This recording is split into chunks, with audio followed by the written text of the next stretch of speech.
мода при звездите не са шапките с големи периферии, римските сандали, късите панталонки или гащеризоните, а са мини кученцата. Ако и вие искате да сте в крак с модата и си мечтаете за мини кученце, то днес ще научите всичко, което трябва да знаете за тези породи от Нестор Салчев, Антония Йоцова и Ели Спасова, директни вносители на родословни кучета от Netidogs. Здравейте, добре дошли! Здравей! Не знам с кой да почна от тези бомбони, страхотни са. Просто този е най-малкият. Да. Абсолютно бебе. Ох. Чакай. Ако искате, докато аз им се радвам, след малко ще говорим конкретно за всяка една от породите. Вие ми разкажете, българина, какви кучета обича и какви... Виждаме ти още един хубавец, който за кратенко ще го видим, защото е по-голям. Ако искаш, след малко ми го доведи да не се случи нещо на малките. Няма да се случи. Не, той Ето Нестор ще го задържи. Да, той е Така ли? 6-месечно бебенце. Ах, леле. Аз съм си мислила, трябва да ви кажа, че българин обича големи породи. Предполагам обаче, че модата днес налага нещо друго. Каква е истина? Жените предпочитат малките породи, а мъжете... Да не му направи нещо. Не, няма. Ах, че си красиви ти! Оле-ле! Той е гигант. Обръща внимание. Така ли? Затова не се карат. Те жените предпочитат. Нищо слушам те, нека той да си се катери по нас. Сан Бернар е едно изключително куче, много добро по характер. То е създадено в един манастир в Швейцария с цел да спасява затрупани хора в снеговете, в Алпите. Доста едро куче. Куче, което така задължително трябва да се гледа на двор. Това куче не става за апартамент. Може би, да, ако искаш да започнем с... Предпочитане най-вече за семейства с деца, защото нямат капка агресия. Много лесно се поддава на възпитание. Въобще Гери, ако искаш с малко, пак ще го вкараме, все пак да се поговорим малко, защото искам да знаем някакви неща и след това. Добре, ако човек до сега не е гледал куче и сега те първа взима решение да си вземе такъв домашен любимец, какво е важното, с какво да се съобрази? Защото много лесно да решим, колко готино сега това кучета и взимам си такова куче, изведнъж да се окаже, че не... Значи задължително това, което правим и ние, трябва да се направи една консултация, защото всяко едно куче има специфични неща, с които се гледа. Значи някои боледуват много, някои имат проблеми с костната система, някои с очите, като шарпея. Много често им се прави операция. Йоркширският териер е куче, което изключително ни грижи за козината, за да може да стане такава, каквато виждаме по снимките, голямата с панделките. И някои кучета не обичат децата. Не обичат децата, да. И за това задължително трябва да има консултация. Добре, да започнем сега тогава да консултираме зрителите, които ни гледат. Колегите ми ще пуснат един видеоматериал, ще видим световно известни звезди с техните домашни любимци. Всъщност, ако знаете някаква любопитна история, разказвайте я за звездите, за техните любимци и започваме конкретно. Мисля, че това е кучето на Парис Хилтън. Или греша? Ами има. Да. Това ли е кучето на Парис? Дай ми го сега него. Каква си кипра ти с рокля! Добре, да започнем с него тогава. Да, добре. Каква порода е? Какво е специфично за нея? Чихуахуа е по принцип. Парис Хилтън е известна с това, че си пада най-вече по чихуахуа. Любимото й куче Тинкър Бел всъщност се казва, е чихуахуа. Тя много прилича, между другото, на Тинкър Бел. Така ли? Това са нейните аксесуари, нали? Да. Тя си ходи с гардероба. Дай ми, моля те, искам да я префасонирам, докато си говорим, докато ми разказваш. Гардероб няма, не съм взела кой знае какво. Абсолютен гардероб. А сега е топличко, така че има една панделка тук, която... Предлагаш панделка да изложиш? Ами, сега е топло и гледам да не я обличам много, защото все пак... Няма тогава да обличаме много. Не нося кой знае какво. По принцип има цяла индустрия за малки кучета. Произвеждат парфюми, дрежки, обувчици, бутушки, всичко, каквото има нужда. Едно малко бебе, да кажем. Чакай, бебе. Но тя пък и стои. Аз просто съм некадърна и 2 часа се мъча да го завържа или каквото трябва да го направя, но тя си стои и е свикнала явно с дрежките. Даже и тази чанта е аксесуар, това е нещо ново, в което... се държат специално... Жената може да си носи кученцето и да си го вкарва навсякъде, в хотели. Да, ето специална чанта. Ще стои ли вътре? Седи, да, тя служи да види. Тя е направена изключително за тази цел. Ела тук, ела. Ела да седиш. Това от породите, които не обичат деца ли е или? Не. Всичките тези малки породи нямат проблем. Лично на мен това ми е любимата порода, шпицовете. То е прекрасно просто. Аз имам мини шпиц, само че не го доведах. Така, това е померанския шпиц, това е най-малкият представител на шпицовете.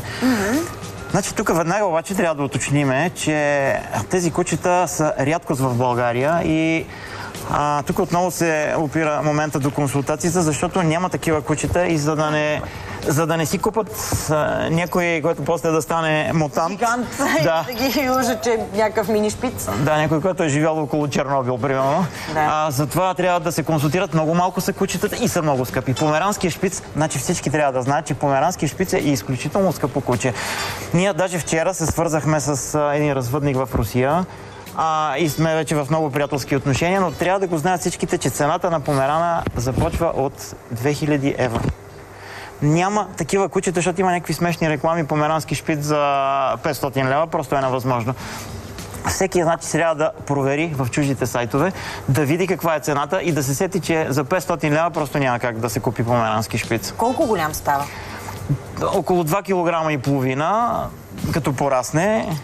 И аз за това куче дори нямам думи да говоря въобще за шпицовете. Защо померански шпиц? Защото е създаден, селектиран в една област Померания.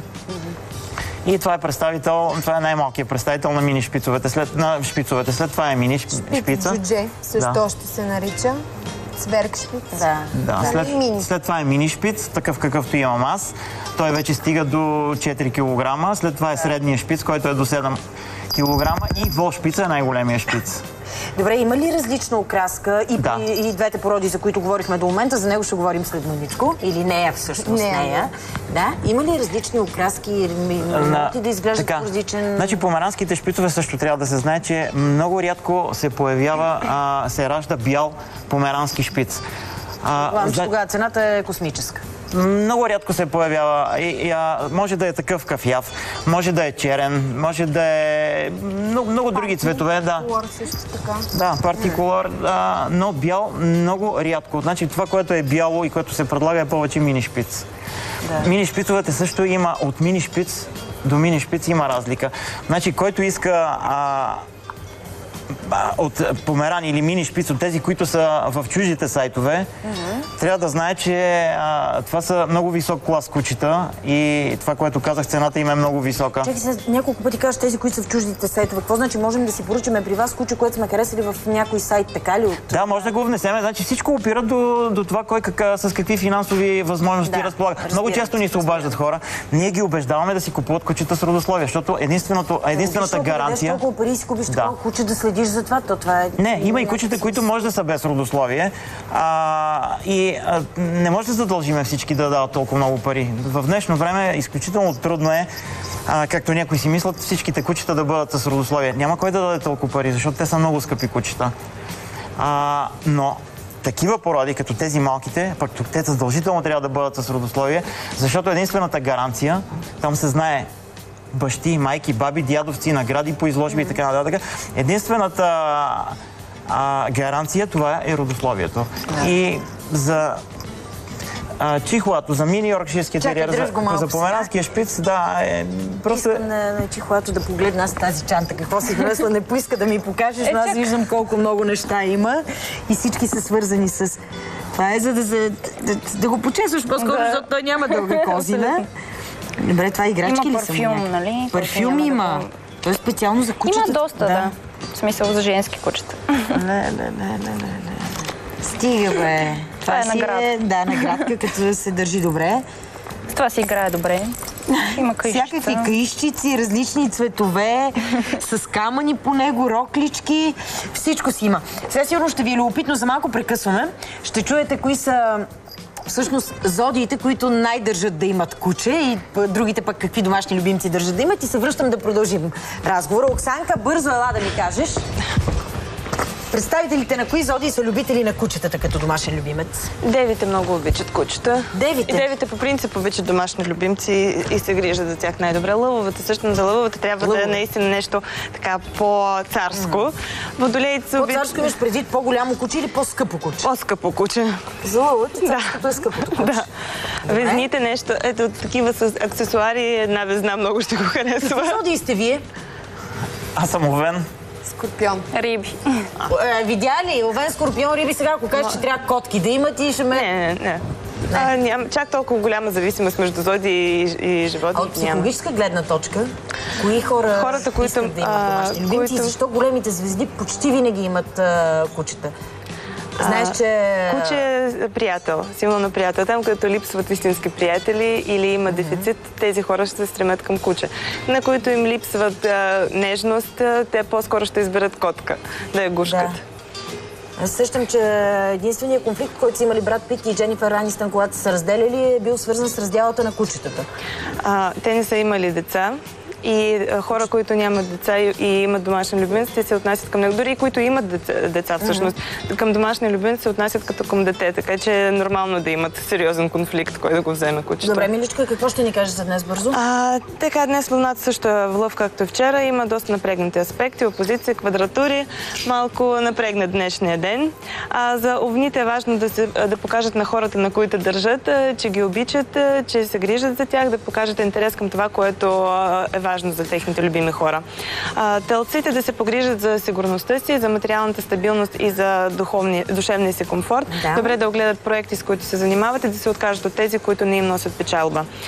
Близнаците днес да не позволяват на хората от близкото им обкръжение да се намесват в тяхната работа или в личния им живот и да им дават съвети, които не търсят. По-добре да се справят сами, отколкото с помощта на другите. Раците да се погрижат за финансовата си стабилност, могат да разчитат на партньорите си и ще успяват само в тези дейности, които са подкрепени от техните партньори. Лъвовете да застанат центъра на обществено внимание, да потърсят публика, пред която да се изявят. И да си купят куче. Да, може да се купят куче, ако то ще привлече още повече внимание към тях. Девите, каквито решения днес да взимат, добре те да не са окончателни, да си оставят възможност да премислят, защото днес ще са склонни да допускат грешки. Мале, това бебе е много сладко. Ама всичките са много... Такова бебе ли искаш? Такова искам, да. Ти трябва да пътуваш малко до родината си. Там, доколкото разбрах, има доста добри екземпляри на тази порода. Да, много сладичко. Така, приключихме за ден. Така, приключихме. По-малко активност днес за девите. Да видим какво се е случило на този ден и продължаваме след това.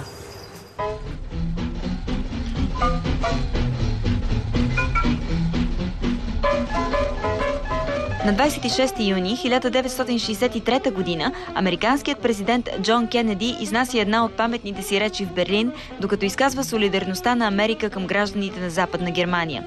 120 000 души се събират на площада, за да видят Кенеди, като тълпата започва да се образува часове преди американският президент да пристигне. След появата му на подиума, публиката му ръкопляска в продължение на няколко минути.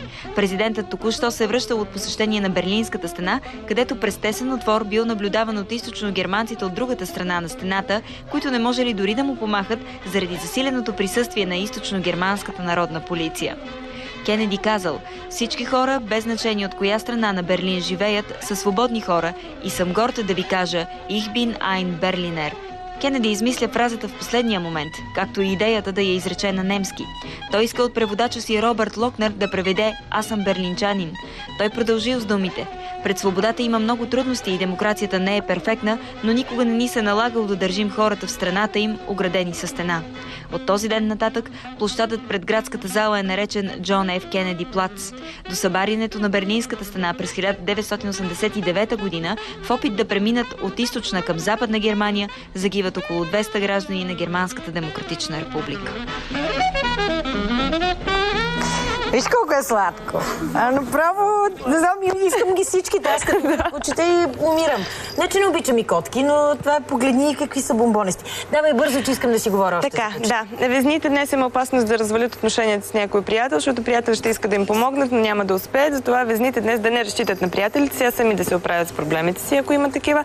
За скорпионите главна задача е днес да се осигурят подкрепа на влиятелни личности. Трудно ще се справите днес сами с ангажименти, които сте поели, затова потърсете търсете контакт с ваши влиятелни познати. При стрелците може да се усети ограничения в работа и в нещата, които сте планирали. Преосмислите решенията си, но това ще ви даде възможност да преосмислите решенията си и да направите някои корекции. При козирозите днес също нещата може да не вървят така, както са планирани. Не се отчаивайте, проявете гъвкавост и търпение и всичко ще се нареди. Водолеите да се погрижат за бизнеса си, за отношения с емоционалните партньори. Днес може да имате реално основание за недоволство, но се постарайте да контролирате емоциите си, да не взимате крайни решения. Рибите да се концентрират върху работа. Може да има трудности и неочаквани пречки, но ще успеете да се справите, ако проявите повече усърдие и повече търпение. Благодаря ти, Оксанка. Сега ще видим, знаеш, че тази седмица е топ 5 класацията ни за най-големите фалшификатори и фалшификации. Онзи ден не ми остана време за нищо. за нищо не ми остана, както и за този видеоматериал. Сега ще го видим. Аз се връщам при прекрасните маници, с които продължаваме след това. Фалшификаторът, за който днес ще ви разкажем, е изключителна личност. Той се казва Франк Абигнейл и днес управлява престижна компания, която е една от водещите в Съединените щати за предотвратяване на измами. Франк Абигнейл младши започва кариерата си на фалшификатор още като тинейджър, като първата му жертва е собственият му баща. Само за 2 месеца Абигнейл старши олеква с няколко хиляди долара, след като има неблагоразумието да даде на сина си кредитна карта. След като е разкрит, тинейджърът се насочва към далеч по-доходоносния, но и по-рисков бизнес на банковите измами. За кратко време той става майстор на фалшивите чекове. Тъй като те изискват умението често да сменяш самоличността си, Франк бързо усъвършенства и това изкуство. В впечатлителния период между 16 и 18 годишна възраст, тогава когато младите хора искат да пътуват и да опознават света, Франк Абигнейл обикаля 26 държави на борда на любезния превозвач Pan Am. Разбира се, всичко е напълно безплатно, защото по документи той е техен служител и пътуванията му представляват служебен превоз до дестинация, откъдето той после ще трябва да излети на работа.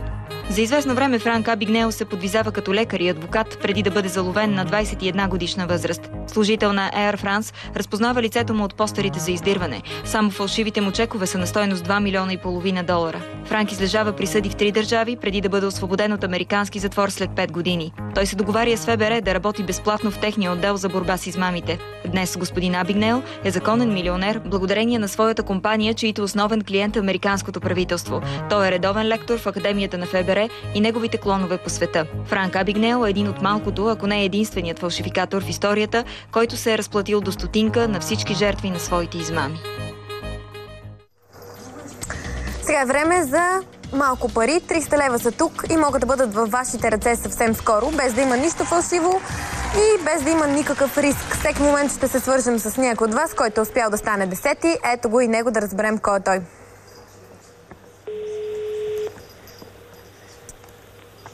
Ало. Здравейте! Здравейте. От играта в На кафе се обаждаме. Как се казвате? Теди. Теди, кажете ми коя е тази пословица? Утрото е по-мъдро от вечерта. Точно така, 300 лева за вас. Честито със здраве ги похарчете. А за всички останали 400 лева. Нека да бъдат 400 лева за всеки един от вас, който има желание да спечели точно днес в последният работен ден. Предстои един облачен и не много приятен уикенд, но това не трябва да разваля настроението ви, защото със сигурност следващата седмица времето ще е доста по-хубаво. Може точно тогава да похарчите тази награда от 400 лева, ако сега направите всичко възможно, за да я вземете. Надявам се, че вече сте се концентрирали в следващата загадка и че вече сте подредили правилно буквите, да разберем кой е на линия. Ало. Здравейте! Здравейте. От играта в На кафе се обаждаме. Кажете ни как се казвате и коя е тази пословица? Трифонова. Да, и? Старата любов ръжда ме хваща. Точно така. За какво ще похарчите тези 400 лева? Ами за море. Честито, да си ги изкарчите със здраве, една чудесна почивка ви пожелавам. А вие какво ще кажете за 800 лева? 800 лева днес в петък. Какво по-хубаво от това? Знаете, че има една пословица, че каквото си посееш, това ще пожънеш. Ако сега си посеете една регистрация под номер 10, после може да пожънете 800 лева и това никак няма да ви се отрази зле, сигурна съм. И за да бъдете още по-внимателни, още по-бързи, ще ви дам още 100 лева и наградата ви става 900 лева. 900 лева е една чудесна, голяма сума, за която предполагам доста време работите. Ето сега имате шанс да я вземете без въобще да работите, без да излизате от вкъщи, без да правите нещо сложно. Може дори все още да се намирате в леглото си, просто изпратете един SMS на 1699 или се обадете на 0905 1699. Това ще е абсолютно достатъчно. Ако успеете да станете 10 и стойте близко до телефона си, защото всеки един следващ момент може да се окаже важен и решителен за вас и може точно тогава да бъдете набрани от нас, да ни кажете коя е следващата пословица, разбира се, и да вземете следващата награда, която определено си заслужава. Но тук дадахме 200, 300 и 400 лева. Време е сега за 900 и предстои да го направим съвсем скоро. Без значение дали сте мъж или жена, без значение от кой град сте, как се казвате и в какво настроение сте, ще имате възможност да спечелите само ако направите своята регистрация. Номерата са изписани пред вас, така че побързайте да прецените дали вашият мобилен или вашият стационарен телефон е по-близо до вас. Използвайте го по предназначение и направете регистрацията си максимално бързо, тъй като ако пропуснете този момент, следващият вече може да бъде прекалено късен. Не допускайте да пропуснете възможността си да вземете 900 лева за толкова малко време и по такъв лесен начин. А може би вашата мечта е именно да си купите един домашен любимец и точно тези 900 лева ви делят от осъществяването й. Ето сега може да направите тази мечта реалност само благодарение на един СМС и на едно телефонно обаждане. Това си е една дългосрочна инвестиция, тъй като купувате веднъж, а му се радвате доста дълго време. Така че сега се концентрирайте, действайте, регистрирайте се и станете 10 максимално много пъти. Колкото повече пъти ставате 10, толкова повече расте шансът ви на произволен принцип точно вас да наберем, точно вие да вдигнете, точно вие да кажете своите имена и след това точно вие да споделите с нас къде точно ще отидат тези 900 лева. Началото на лятото е, а това е сезона на почивките. Така че ако все още не сте замислили нищо поради липсата на финансови средства, веднага ще разреша този ваш проблем. Решаваме този проблем, а оттам нататък избор е ваш, къде точно ще почивате, с кого, по кое време и така нататък. Това е много хубав проблем, който ще имате, къде точно да си изберете коя дестинация, дали да е юли месец или август месец, от вас зависи това. Сега обаче от вас зависи и да вземете тази награда, която никак не е малка. 900 лева са пред вас, те са изписани на вашите екрани, а може би след броени секунди ще бъдат във вашите ръце. Ще се чудите как точно да ги похарчите. Всичко това може да се случи на 0900 516 99 или само на 1699. На краткият номер може както да се обадите, така и да изпратите СМС. Аз ви препоръчвам да изпратите СМС, тъй като така регистрацията ви става максимално бърза. Изпращате СМС-а и очаквате отговор в рамките на няколко секунди. В този отговор ще разберете под кой номер е станала вашата регистрация и когато видите дали сте станали 10 или не сте, трябва да прецените дали да опитате втори път или не.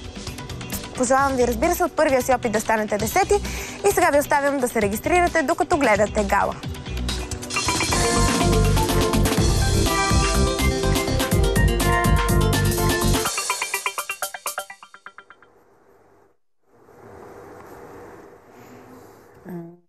Няма толкова красиви кучета.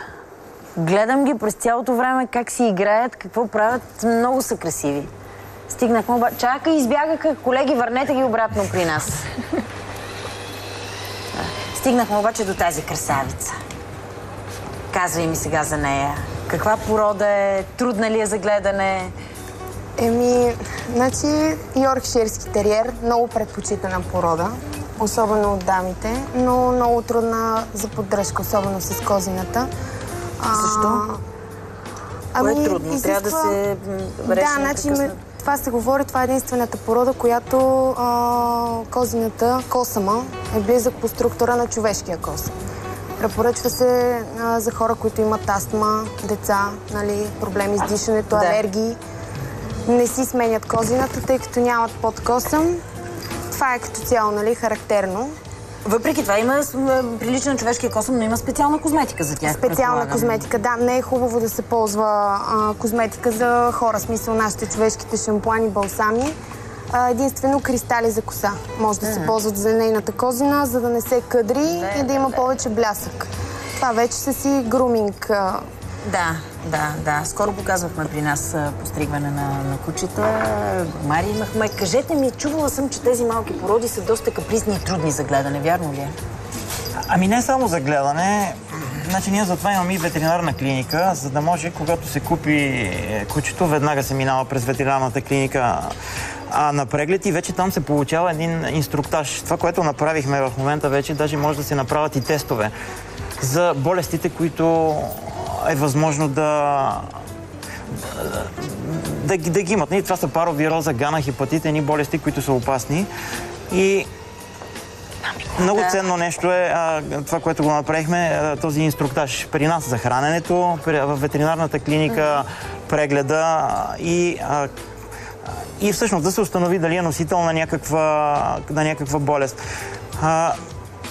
Ако ме питате дали сме имали проблеми, когато сме продавали кучета, имали сме, защото просто щях да бъда Господ, ако можех да направя много кучета. Смисъл от кучетата, които сме продали, е имало кучета, които са с проблеми. Като, например, сега ние доведахме един Сан Бернар, който е изключително куче, но съвсем скоро имахме едно куче, което отиде в Швейцария и което имаше проблеми с костната система. Случват се тези неща. Най-често се случват обаче, когато ние ги инструктираме и те не ни слушат. Значи, всеки един стрес, когато се вземе кучето, сваля имунната система и е възможно да се получи някакво заболяване. Да. Иска си сериозна грижа, както се грижим за собственото здраве, така трябва да следим всички неща, свързани с здравето. Например, в никакъв случай не трябва да се изкъпе кучето, като се вземе. Има хора, веднага взимат го и го изкъпват. И зимата, и после... Да. Добре, аз не мога да не ви благодаря за страхотния подарък, който с ваша помощ направихме на Коста Цонев. Ляски маламут, пак една рядка порода, много красива. Знам вече, че е много щастлив той и внучката му от това, че има това куче. Трябва да видим реклама и след това ще ви питам как ще улесните живота ми, ако аз си взема такъв домашен любимец, но сега трябва да видим реклама.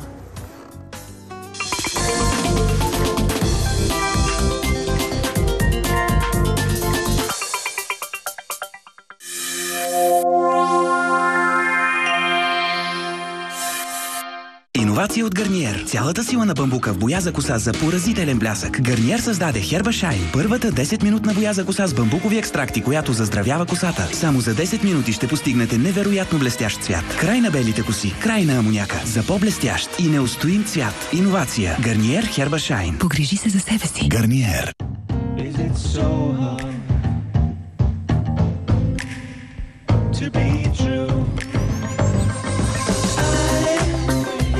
Радвай се на слънцето. Защитен с продукти Каротен. Търси в опаковките Чио. You know you want it. Come and get it. Madonna live in concert.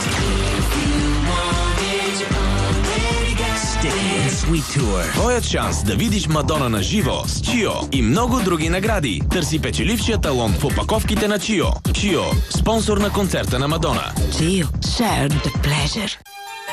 Един от най-големите романтици за всички времена, Майкъл Болтън, идва за емоционално разтърсващ концерт в България. Болтън Ентертеймънт представя Майкъл Болтън, 30 юни, зала 1 на НДК. Майкъл Болтън, The Very Best of Me или най-големите хитове на майстора на баладичния звук.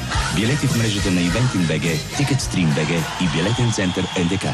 Дино, имам изненада! Аха, и аз, виж, имам формула за растеж. Не, по-добре опитай с Данонино. Опитайте Данонино за пиене с калций и витамин Д. Голяма грижа за малките деца. Изпробвайте новия Вит спрей крем.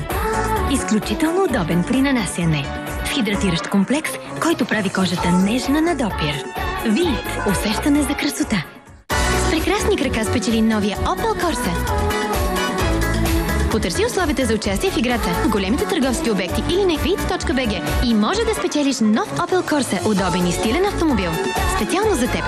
Вит и Opel. Ей, видяхте ли новата голяма е мека? Тя е с 20% повече късове, а в сравнение с обикновените хартии е по-здрава и е мека. Вече и с нов свеж аромат на праскова. Изгодна, здрава, мека. Това е новата Емека.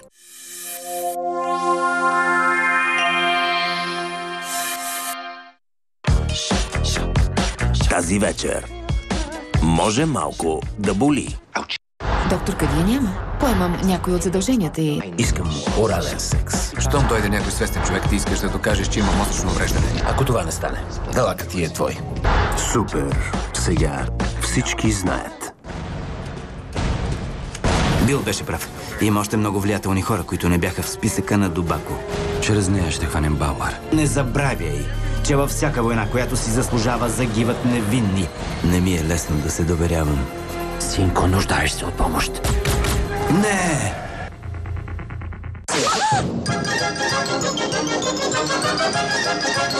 Ти знаеш ли, че имаш страшни очи? Маш кухнята! Абе, какво става тук? Гради Лилия, Лилия. Я сега нещо от репертуара на Лили Иванова. С радиото пея, когато съм сама. Какво става тук, питам? Вкъщи на... Незабравима българска кинокласика. Събота по Нова телевизия.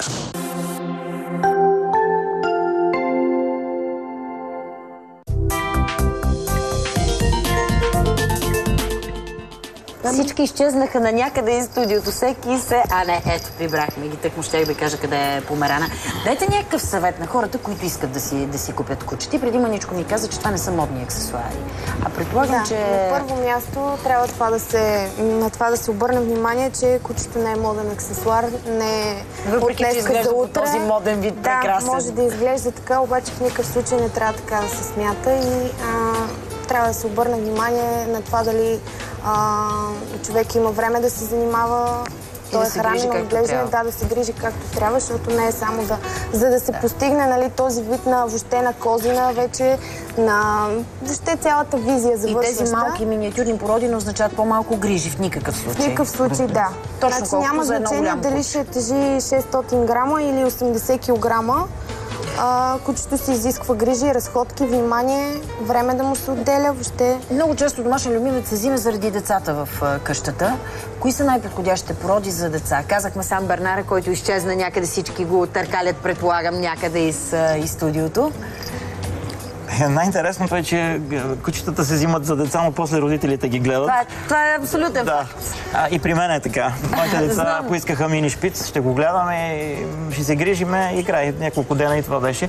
Сега, между другото, едно куче, което е много подходящо за деца с проблеми в общуването, което им помага да се социализират, това е Golden Retriever. Това куче се препоръчва от психиатрите. Ние имахме 2 кучета купени точно с тази цел и за едното само така ни се обадиха, ефектът беше поразителен.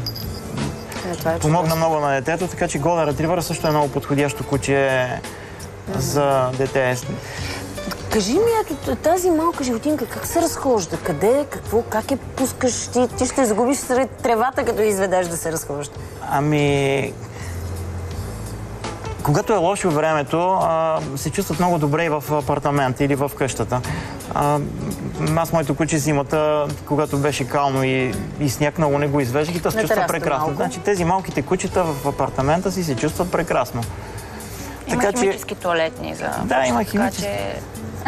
Това не го знам. Аз време наистина да си взема куче и съм си харесала ето това. Значи за хигиенните навици, също набързо един ценен съвет. Когато си вземете малко кученце и когато искате да го научите да ходи по малка или голяма нужда, има памперси, които се слагат с едни капчици, завежда се кучето, помирисва го. И то знае, че там е мястото, научава се. Да, и няколко пъти, като се види нещото, което го е свършило голямата или малката нужда, се изчиства с един вестник, остава се там на памперса, завежда си тази процедура 10 пъти, като се направи, кучето си свиква и си ходи. Добре, това ми отпадна като ангажимент. Значи, но нещо друго има. Аз съм човек, който е доста заед, пътува често и има места, на които не можеш да пътуваш с кучето. Какво правя тогава? Да, почти навсякъде хотелите и в чужбина трудно се пътува с куче, значи ние предлагаме хотел и обучение на кучета и не само хотел и обучение след 6-тия месец, в което когато се разхожда кучето и по-големите породи, ти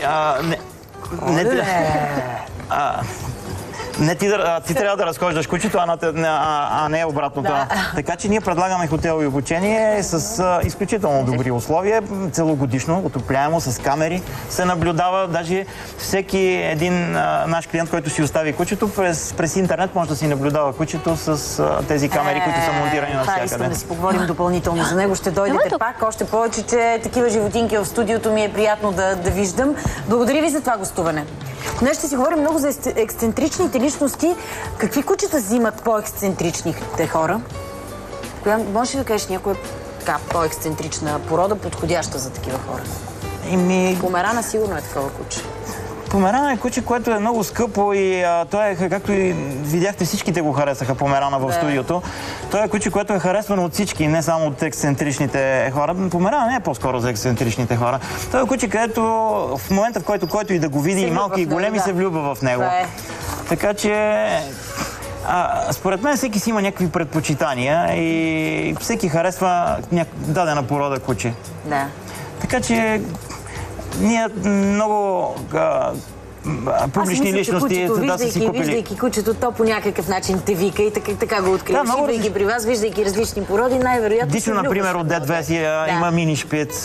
Лора Крумова, френския булдог харесва. Софи Маринова скоро видях с едно кученце, такова мини куче, но какво беше, не мога да се сетя пак. То вече не е от нас, но пък Ази си е взимал куче от Мопс от нас. Да, и всеки си има някакво предпочитание. Благодаря ви за това гостуване. Всичко добро желая, чакам ви скоро с други такива прекрасни същества. Днес Криси Петрашкова ще определим кои са най-ексцентричните личности в България, както и последните новини около смъртта на Майкъл Джексън. Ще коментираме къде е границата между ексцентрично и кич. Ще ни гостува Борислав Сапунджиев. Сигурна съм, че всички се питате кой е той и чували ли сте името му. Едва ли сте го чували, но знайте със сигурност, че е свързан по някакъв начин с Урсула. Каква е връзката между двамата, ще научите в предаването ни днес. Сега е време да видим поредната порция фалшификации. През седмицата до сега ви разказахме 4 необикновени истории на фалшификатори, които са останали в историята с различни неща. Хан Ван Мехерен, който е на първо място в класацията ни тази седмица, остава запомнен с това, че е единственият фалшификатор, който сам доказва пред съда, че е такъв. Подобно на Том Китинг, така и Ван Мехерен има талант на художник, но не успява да пробие. Затова заминава за Южна Франция и пробва късмета си в област, в която критиците и изобщо хората, определящи пазара за изкуство, са безсилни – фалшификациите. Вермеер става любимият му за фалшифициране художник. Ван Мехерен се стреми да създаде съвършеният фалшификат, като използва само идентични материали с онези, които е имал Вермеер. И до голяма степен успява. Един от фалшификатите е купен от музей в Роттердам и дълго време е смятан за най-красивото и финно произведение на Вермеер. През 20-годишната си кариера Ван Мехерен успява да продаде свои платна на стойност над половин милиард евро в днешни пари. Проблемите за него идват след края на Втората световна война.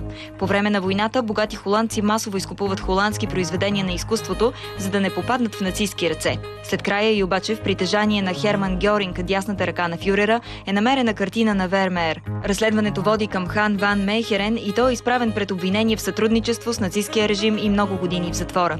Принуден е да признае, че това изобщо не е Вермеер, а негов собствен фалшификат и следователно не е част от холандското културно наследство. Нещо повече, средният период на Вермеер изобщо не съществува, защото всички 6 платна, които се отнасят към него, са фалшификати. Съдът изисква от подсъдимия да докаже твърденията си, като го кара да нарисува картина в присъствието на свидетели. Така се ражда последният фалшификат на Хан Ван Мехерен. Тежките обвинения отпадат и започва ново дело за фалшификация. Холандецът не доживява присъдата си. След години пушене, пиене и морфин, сърцето му не издържа и той умира по време на процеса, оставяйки завинаги в историята като човека, който измами нацистите и един от най-великите фалшификатори. Сега време и за 900 лева. Смятам, че наградата е чудесна за някой от вас. А кой ще бъде той, съвсем скоро ще разберем. Чувате таймерът. Това са последните секунди, които изтичат. Ето, давам ви една последна минута. Ето я и нея, която ще ви донесе 900 лева. Вярвам, че и вие знаете, че на друго място за една минута няма кой да ви даде 900 лева. Така че не смените канала, не се обръщайте към никой друг, не дайте да се разсейвате поне за една минута. Тази една минута може да се окаже много важна, много късметлийска за някой от вас. Съвсем скоро ще разберем неговото име, дали е мъж или жена, на колко години е и така нататък.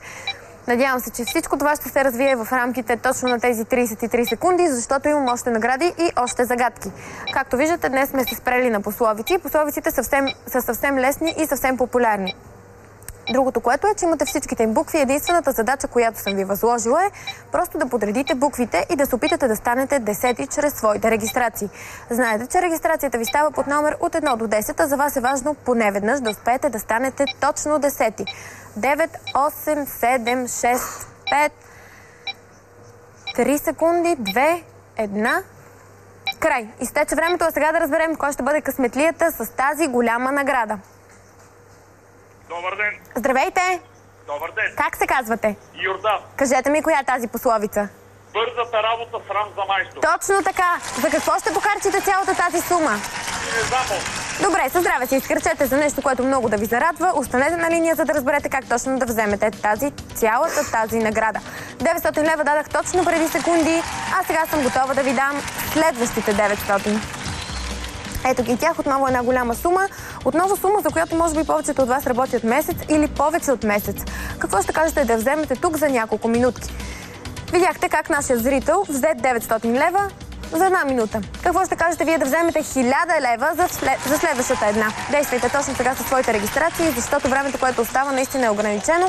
А както знаете, днес е последния ден от тази седмица, в който ще може да печелите толкова много пари за толкова малко време по такъв лесен начин. 0905 1699 или 1699. Избора е ваш дали ще използвате мобилният или стационарният си телефон.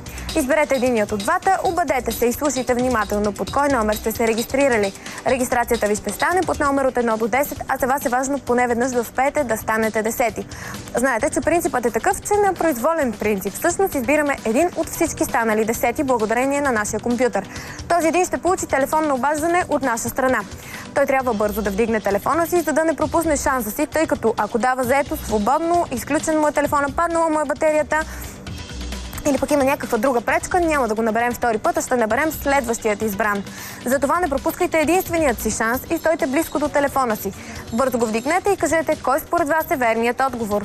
Коя е следващата пословица, която търсим? Както виждате, днес всички пословици са много популярни български пословици, които няма как да не сте чули или някой да ви е казал случайно някъде, така че няма как да имате затруднения. Освен това имате всичките букви на тези пословици, така че вашата задача е просто да ги комбинирате, така че да образувате верният отговор.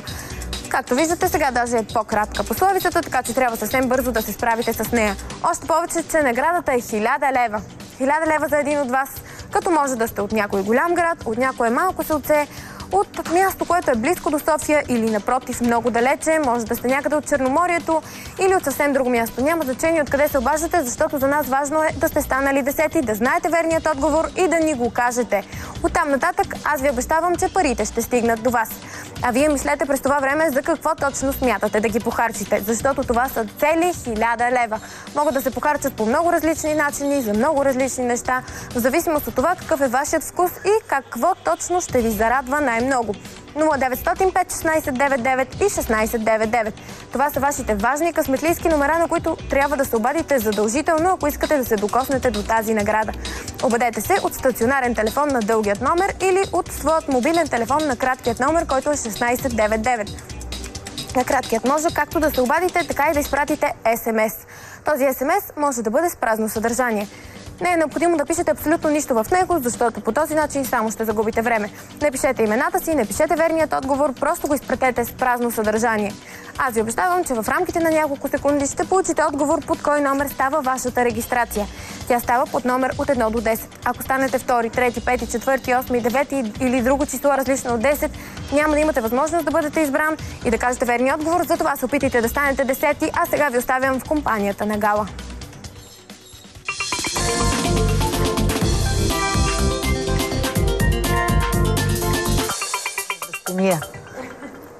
Иване, добър ден от мен. как си, любов моя? Благодаря, добре. Ето вече така ще се обръщам към теб. За да докажем, че не съм тормозен. Да докажем, че не си тормозен. Абсолютно. Да. Няма хищ да тормозен. Днес какво ще сготвиш?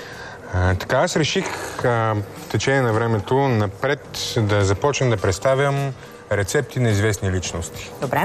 Мисля, че е много интересно. И на мен ще ми е интересно. С какво ще започнем? Ще започнем с любимия пай на Опра Уинфри. Опра Уинфри, разбира се, телевизия сме водещи, това, онова. Не случайно го подбрах, това да е първото. След това, в скоро време ти ще ми кажеш твоята любима рецепта, не е също да направим. Добре, ще направим. Да, даже аз ще асистирам, ти ще ми диктуваш. Добре, готова съм.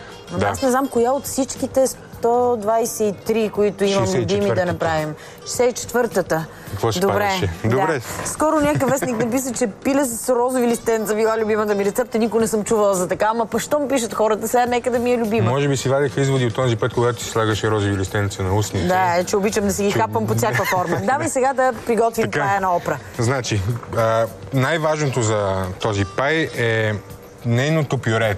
прочутото пюре на Опра, което... Какво е? Това е картофено пюре. Картофено пюре, но вътре има хрян. Прочуто колко да... Хрян има вътре? Значи тя си казва, че това е нейното прочуто картофено пюре.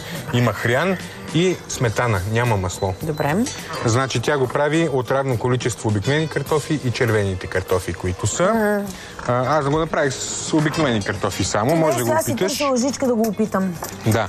Ще започна по реда, по който ще го сглобявам, Пая. Ще го опитам, въпреки че съм леко притеснена да не добия нейните габарити, но пък... Дай да опитам. Така. Усеща се разлика, нали? Много хубаво.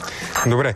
По принцип, този пай се приготвя в пръстено. Значи, другия вариант, отскоро му казваме пай, иначе пирог се казва. Аз ще го направя в малки формички, които после, за да сервирам и да не са в алуминиевата форма, ще подложа бекон отдолу, да ме прости Опра, нали, че го поблагодаряваме. Ще направя една подложка. Ще те помоля да ме асистираш, като сложиш около един пръст от нейното пюре върху бекона. Добре. Така, след това ще запържа малко морков. Така. Тук, в масло. Какво ни трябва като съставки? Трябва ни пуйка. Трябва ни царевица, която ще объркам вътре. Пуйката е само сарена, запечена, какво запечена под фолио, с малко вино, подправки, лук, морков. Като после от този сок приготвих соса, печен сос му казват, или грейви, който също ще използвам. Брашно, да, брашно с нещата, които са били в тавичката. Да. Подправките, после се прецежда, сгъстява се. Така, взимаме пуйката, нарязваме на купчета и започваме да я объркваме тук. Значи слагам малко пуйка, малко боровинки, това да не стряска повечето зрители, грах, царевица, селери или... прословутото им селери. Селери. Нашинска си целина. Значи аз ще сложа по-умерено количество, тя слага по 2-3 супени лъжици. Селери ли? Да. Аз много обичам, я служи повече. Добре. Айде ще сложа всичката. Ще оставя малко и отгоре за дресинга. Така, мащерка, задължителното. Нещо е много сериозен афродизиак целината. Така ли? Да. Ще трябва да опитам. Целината или селери? Да ми каза, заместник главната ми редакторка, не знам откъде знам. Каза, че го изпитала лично. Аха. Да. Добре, има тук 3 корена, да ги запазя. Така, значи това е сместа, заедно с морковите, които съвсем малко им трябва, просто в топлата мазнина за секунда, да. Така, взимам от сместа малко от грейви соса. Добре. Да го оплътни. Да не е много, защото ще се разтече, а после ще искам все пак да запази някаква форма. Това нещо го разбърквам хубаво и става една хубава, хомогенна смес. Ти не обичаш царевица вътре, но... Няма нищо, ще го преглътнеш. Да. Но пък картофеното пюре не е лошо. Нали, получило и се. Да. С хрян и сметана вместо масло. Вместо масло. Добре. Ето, слагаме подложката. Слагам плънката.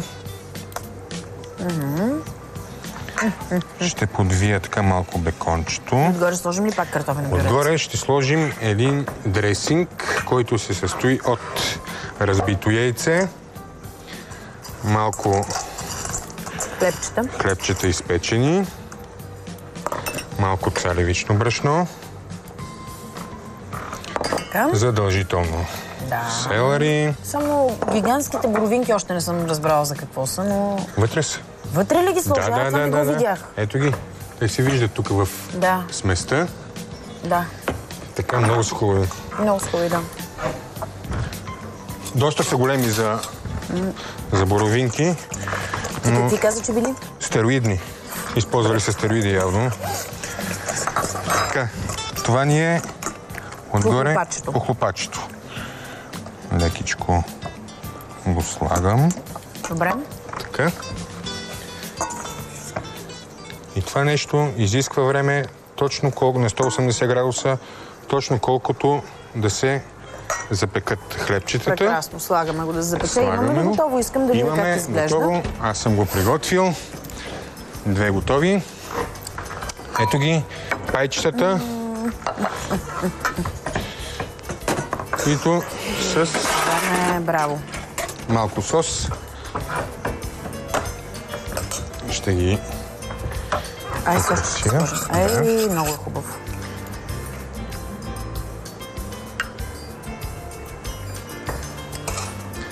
Ето днес Иван ви предложи пая на Опра Уинфри. Да.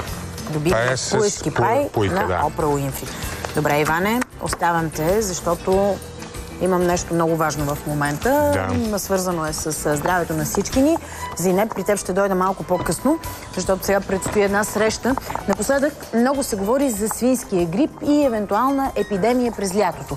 Дали има основание за притеснение, ще разберем от доктор Ангел Кунчев, национален епидемиолог и директор на отдел надзор на заразните болести в Министерство на здравеопазването. Къде ми е доктора, колеги? Доктор Кунчев, заповядайте. Здравейте. Здравейте. Добре дошли, заповядайте. Благодаря. Ще пием ли кафе? С удоволствие.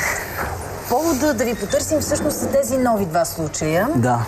На майка и дете, завърнали се от щатите. Най-често заразата като че ли влиза, не най-често, а заразата до момента влиза отвън. За сега да. За сега очаква ли се това да се промени? Ами във всички случаи, тъй като с вноса на повече случаи контактите стават повече, съответно и възможностите за вътрешно предаване. А и това е нещо, което виждаме в съседни на нас страни, където бяха вкарани повече случаи, като Гърция, като Румъния. Да. Там вече е на лице такова предаване. Какво е състоянието на тази майка и дете и около тях колко още хора са заразени? На практика майката и детето са много добре. Те са излекувани, изписани са от болница в много добро състояние. В момента болни са всъщност бабата и дядото на детето, с които те са контактували в Пазарджик, като състоянието също не е тежко, но при бабата има някои допълнителни заболявания, които малко усложняват картината. Случаите на останалите заразени? Случаите на останалите заразени бяха по-скоро от типа на лекото протичане, особено първите 2 в Пловдив и в Велико Търново. Картината беше много изтрита, така имаха лека температура при някои от тях, лека кашлица при 2 студенти, но като цяло го изкараха много леко. Какво представлява този вирус H1N1? Защото много говорим с него, по какво се различава от останалите. Обикновено това е въпросът, който наистина интересува всички. Защо се получава така, че един вирус предизвика пандемия, а друг не?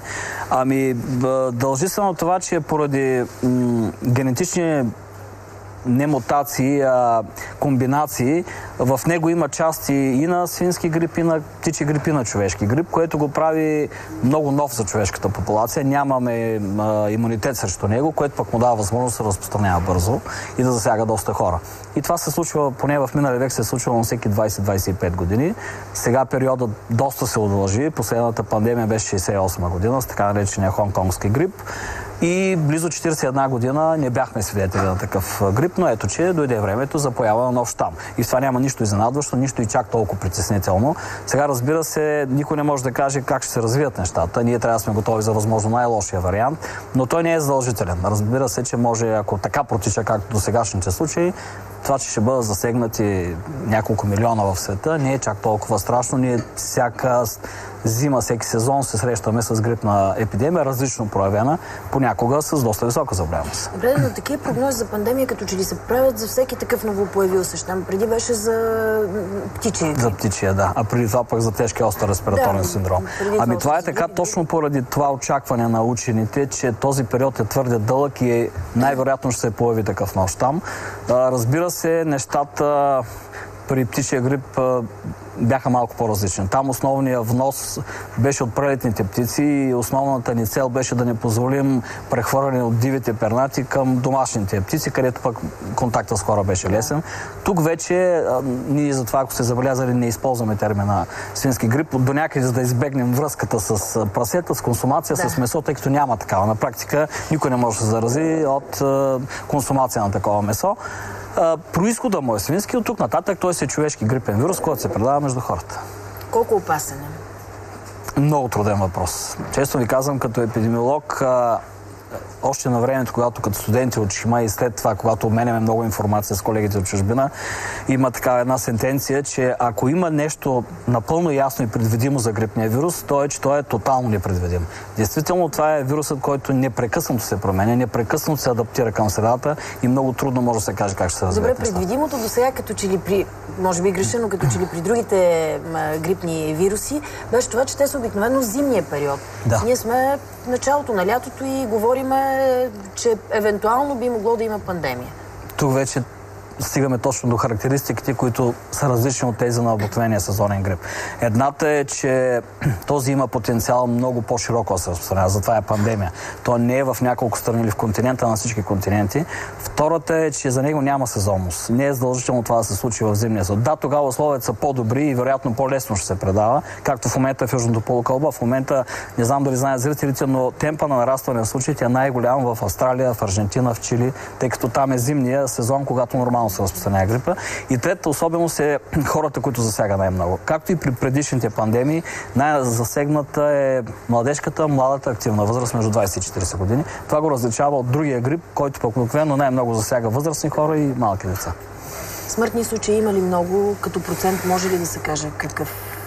Това е, според мен, добрата новина, ако може да има нещо добро в една начеваща пандемия, но по начина си на протичане той попада в групата на средно тежко протичане. Смъртността варира между 2-2,5%, така е поне в най-засегнати страни, в Мексико, в Канада, в Щатите. В Европа той е още по-нисък, от близо 5000 случаи имаме, знаете, само един смъртен в Шотландия. И ако нещата продължат по този начин, аз бих казал, че това е един от най-добрите варианти за грипна пандемия.